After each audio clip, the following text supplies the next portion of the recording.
we have to start off with Leverkusen. They break the record. They reach the Europa League final. They entered this game up 2-0. They entered this game up 2-0 after, going to the Stadio Olimpico, a very tough environment. They won the game 2-0. So they come in home and they're defending the lead. And not everything goes smooth sailing for them. They go down 2-0. There is 2-2 in aggregate. They find the breakthrough through a goalkeeping mistake on goal.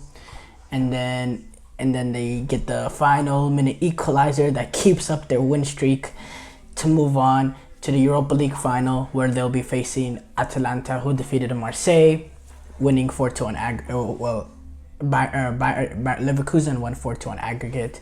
Atalanta wins 4-1 on aggregate against Marseille. Leverkusen, they also reached the German Cup final, so they have an opportunity now to chase a treble with the German Cup final, the DFB Pokal, and then they also have the Europa League final. They've won the Bundesliga. They're undefeated. They haven't lost a single game all season. 49 games unbeaten streak. Not a single game lost all season. Unbelievable. Are they really going to go invincible in all competitions? That will be one heck of an achievement. I mean, absolutely phenomenal. They have 40 wins in their unbeaten run. And then it's just great. It's amazing. This is going to be their third European final that Leverkusen played. They also, for a continental title, they also lifted the UEFA Cup in 1998, and they lost the Champions League showpiece in 2002.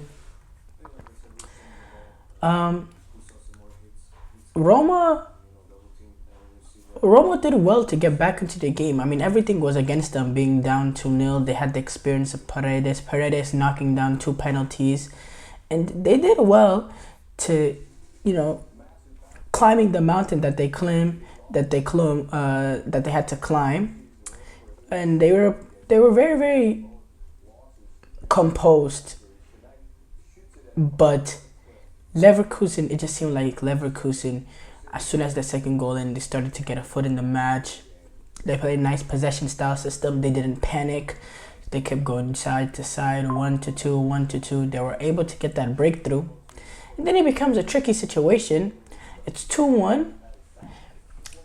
You're down 2-1 technically. So this is, technically, it will still go as a loss, even though the aggregate, it's 3, at this point it's 3-2. You're in a point where you're saying we have a lead that we need to defend. We don't want to take this to extra time. But you also have this record, this unbelievable feat that you try to chase. So you're kind of caught in the crossfires, like whether or not we should go for this, whether or not we should go for this goal, whether or not, we should just stay defending and just see out this result and move on to the Europa League final and forget the record and all that. And we were watching it, and it just seemed like it's Leverkusen, because Leverkusen, I mean, the late goals that they've scored this season is just absolutely ridiculous. I mean, they've literally been called Leverkusen because of the last minute goals, not just to win games, but to equalize. When you look at, they scored a 94th minute goal against Bayern, a 94th minute against Karabakh, a 94th minute against Augsburg, 91 versus Leipzig, 91 versus Stuttgart, 92 versus Karabakh again, 93 and 97 versus Karabakh again, 91 versus Hoffenheim, 97 plus Dortmund, 97 plus Stuttgart, 97 plus Roma. It's unbelievable the amount of goals scored within stoppage time to, either win them 3 points or win them a point. And the celebrations you saw against Dortmund whenever they scored that last minute goal. Keep in mind, this is a Leverkusen team. They already clinched the Bundesliga at that point. This goal is strictly, to keep up this record, to keep up the unbeaten streak. They equalized in the last minute, and the way everybody, all the substitutes run on the pitch, even Xabi Alonso runs on the pitch.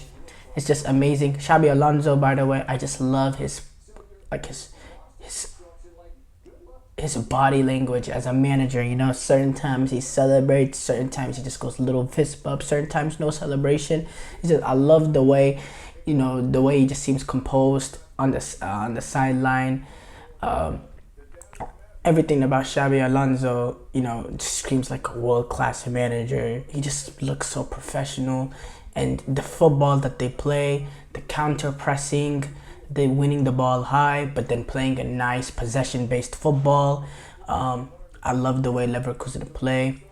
And the way that they're 49 game unbeaten run is an unbelievable achievement. And I can't believe it. I can't grasp it in my head. And it makes me think, what if Bayer Leverkusen were in the Champions League this year? Man, oh man.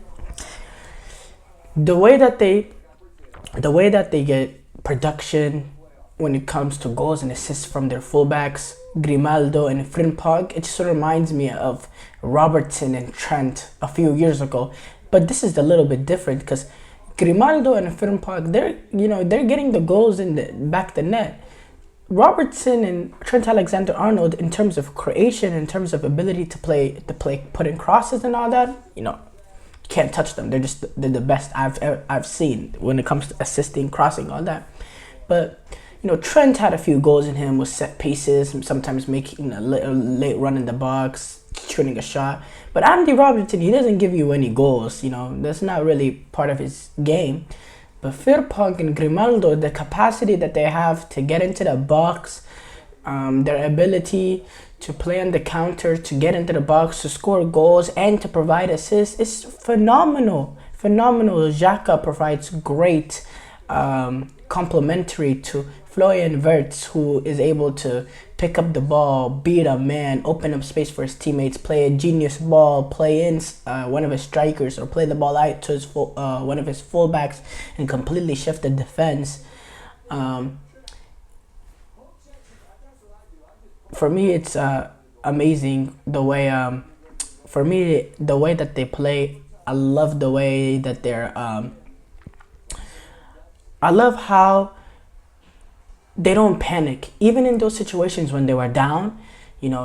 Even when they're down, all these late games, they still keep it composed. They still trust in the manager. They still play the football that they play always. They're not scared, and that's what I love about them. It's a sign of a brilliant coach team. At the end of the day, whenever this pressure's on, whenever you're down late, and you're able to still stay composed, stay relaxed, play the football the manager wants you to play, it's a sign of coaching. It's a sign of clutchness, and that's what this team is very, very clutch. They have that clutch gene. We don't really use a clutch argument when it comes to soccer, because it's not something people use when we talk about basketball, football, especially basketball.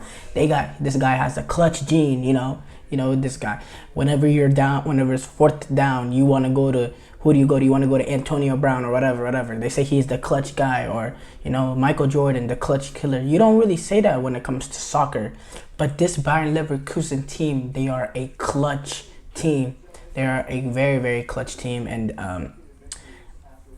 they do go on. And keep in mind, they don't have that many games left. They have the cup final, the DFB Cup Pokal final against I believe Kaiserslautern, if I'm saying it right. They have that. Then they have the Europa League final against Atalanta. And then other than that, they have 2 games left in Bundesliga. We are looking at a very, very good chance. Obviously, it's 2 finals and anything can happen in the 2 finals. But you're telling me 4 games for them to go unbeaten? You're looking at a very, very good chance to happen. And that got to be one of the most remarkable results. Maybe a best single season in a very, very long time. Obviously, when you win a treble like the way City did, that's also a very big season just because of the Champions League element. But this is sort of a weaker treble, but finishing unbeaten, it's up there with one of the top seasons I've seen a club ever do. And if they're able to, we're gonna talk later. We're gonna do transfer talks later, talking about the situation with Florian Wirtz potentially. But if they're able to retain their guys, why can't they make a run in next year's Champions League? Why can't they make a run in next year's Champions League? It's gonna be very, very interesting to see.